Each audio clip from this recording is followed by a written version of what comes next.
evening. I'm already off to a good start. I can't get this thing to come up. I think as a music person, I'd be able to figure out how to use a mic stand, but I'm sitting here twisting the whole thing, so I'm just going to hold on to it. Good evening. Welcome, and thank you so much for coming out to tonight's performance. You're about to see something that is not really traditional in the Blue Water area.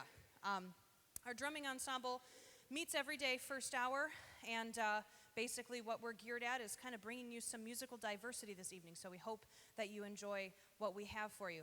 Before I bring the drummers out, I just want to set some ground rules. I hate to say rules because it sounds horrible, but just so that everybody can have a good experience here tonight, we are an ensemble performing various cultural art. So there's a couple of things that we just need to make sure that everybody's okay on. First of all, as an audience member, it's as much your responsibility as ours to make this a great experience for everybody. So first of all, if you do have a cell phone or any electronic device that has a tendency to go off, and there's always that guy, you know, reaching for it. So take a minute for now. Just take a minute now. Turn it off, please, or to vibrate, or to, you know, just don't have it on so you're not that guy.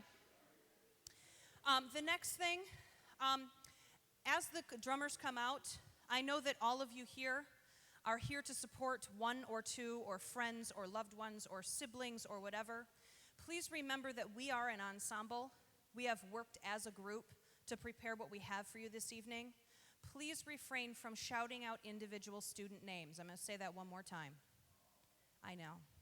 Please refrain, and I mean this sincerely, please refrain from shouting out individual student names. Number one, it's disrespectful to that student, and unfortunately, whether you mean it to be or not, it can be humiliating, and finally, it's disrespectful to everyone in the auditorium, not just that student. So please don't do that. The other things, while the students are up on stage performing, just try and keep talking to a minimum. If you have a young child who's with you tonight and he or she gets uncomfortable, there are monitors in the outer auditorium area so that you will still be able to see the entire show. And with that, I'd like to welcome the drummers to the stage. Let's give them a hand. Nobody wants to be first. There they are. Just a little bit about this ensemble. And hopefully everybody was able to pick up a brochure or a, what do you want to call them? Not a brochure.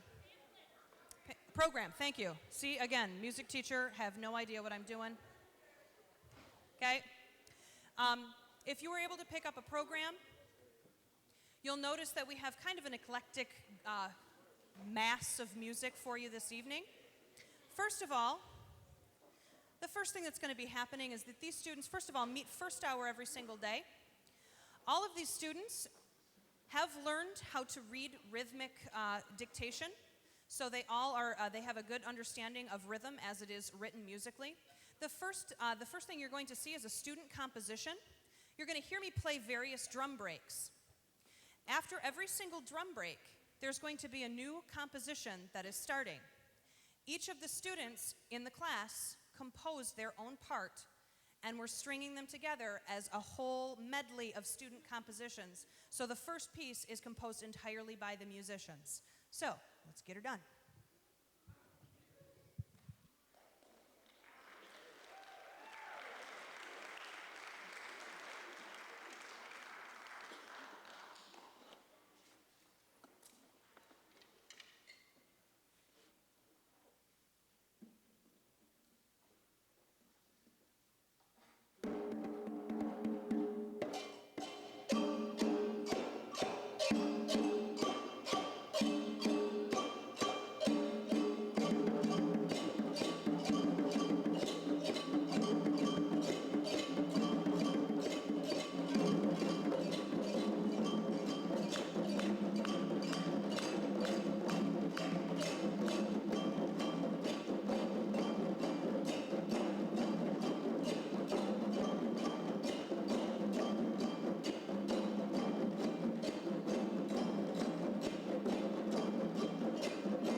As we move to our next piece, just a quick introduction.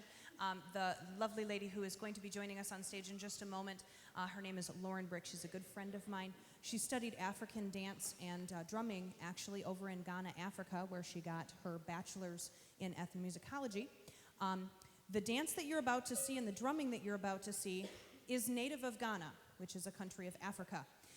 The drumming is actually called Zebula drumming, and the dance is going to be kind of a mixture of a lot of different things. Over in Africa, which we focus on music derived from Africa, over in Africa, the music is a little bit different than necessarily the music that we have here. Unless you go to like a high school dance, or unless you go to a wedding where they do the YMCA, which is a little bit embarrassing anyway, chicken dance, that kind of stuff. Dancing and drumming go hand in hand. You don't find much drumming, really, that does not have a dance to go along with it. And the dance also has a story behind it.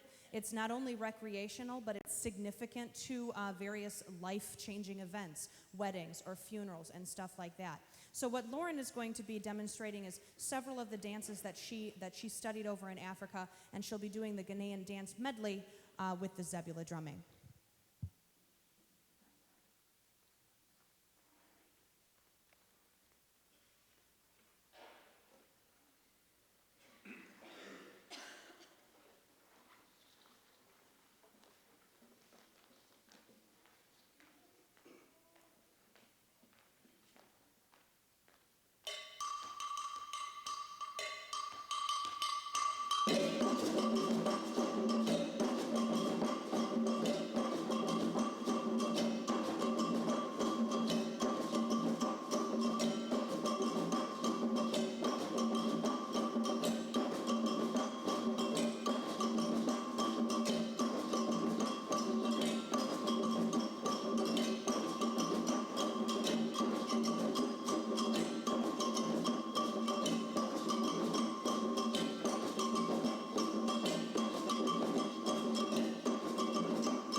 Okay, so as we get ready to continue our concert, the next three pieces that you're about to hear feature the steel drums. If you've never seen a steel drum, now you can go home and tell your friends that you did. That's a steel drum. Little bit of history. I do have some people to introduce, but I'll do that in just a moment. We're studying the history of Africa, the music that you just heard, of course, from Ghana. During the African slave trade, slaves were brought over, or I should say, Africans were brought over on slave ships to the Americas. When they were down in the Caribbean islands, slaveholders actually found that when they had their indentured servants, Their music, as it was in Africa, is used as communication.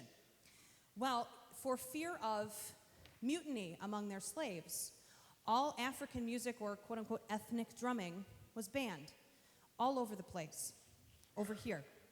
What the effect of this has had on our music is up in the upper United States, it gave way to jazz music, blues music, which of course is the precursor to rock and roll, and so forth. So a lot of the music that you listen to has its roots based in the African slave trade.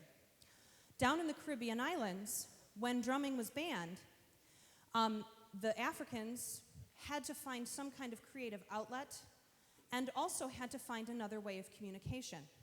In the Caribbean islands, the steel drum was invented. If you see the big blue drums in the back here, he has bass drums. It looks like an oil barrel, because it is. When they started looking for different ways of creativity, they started banging on junk. They played anything they could find, biscuit tins, cans, anything they could find. And when they found that they hit the barrels, that divots were created in the top of the drum. The top of the drum then could be tuned to the Western scale, and when I say Western, I'm talking about do, re, mi, fa, sol, la, ti, do, which is what we're used to, and thus created the steel drum. The steel drums all started looking like the bass drums, very large, and then they're cut down to size. In between the next set, I'll actually show you the inside of the steel drum and tell you how it's made. However, before we start our first piece, I'd just like to welcome back Lauren. Lauren Brick. She holds a BA in anthropology from African Studies, and I met her at Oakland University. She, as I said before, studied in Ghana and got her master's degree in ethnomusicology from the University of Ghana. She studied under several really locally known celebrities there with both drumming and dance. Next to her is Crystal Mobley. Crystal is actually a music teacher out in the Bay City area. However, she and I were also involved in the African drumming and steel drums at Oakland University. And she teaches right now preschool through 6th grade general music, as well as band, choir, and drumming ensemble. So she's kind of a jack of all trades. Dave Feckel, aka Bassman, he is going to be playing the bass drums as well as the lead later on in the show. Dave is from Oakland University as well. He's a special lecturer there. He is getting his master's degree, and it is in something, what is it? Oh, science and in physics. He's the smart guy. I was reading this to the kids earlier today, and he's doing his thesis on carbon nanotubes. I'm a music teacher. So we'll leave all that stuff to David. So he'll be playing the bass. The first piece that you will hear is called Hard Times.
makes me think of like a Royal Caribbean cruise line commercial or something.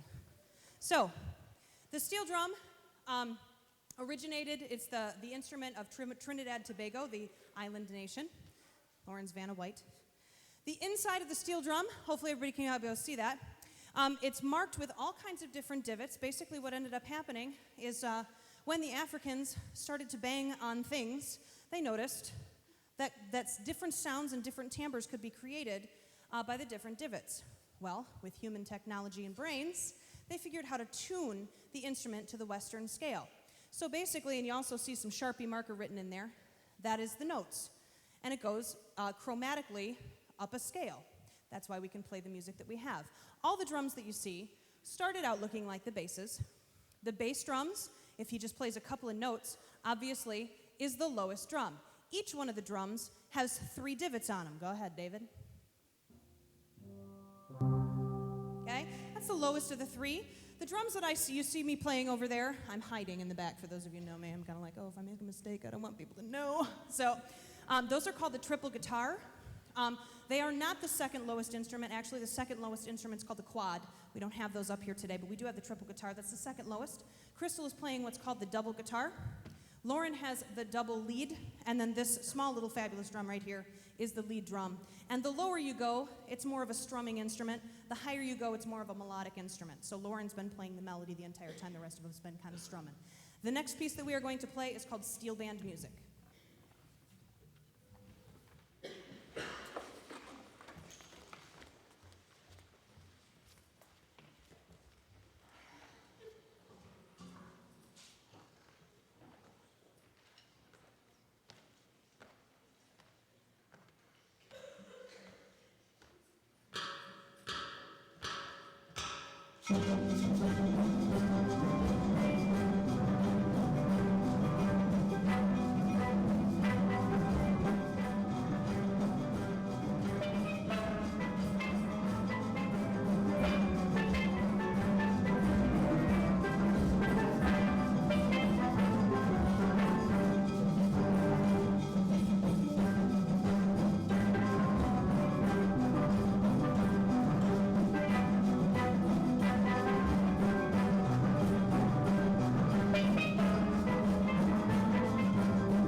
as the students change to our final piece, we're going to change up the feel a little bit, still keeping in the Trinidad Tobago style of playing the steel drums, but we're going to change to a swung feel, a clave beat, for our final piece, in which bassman is going to be moving to the lead to alleviate anything I might do to embarrass my drumming ensemble.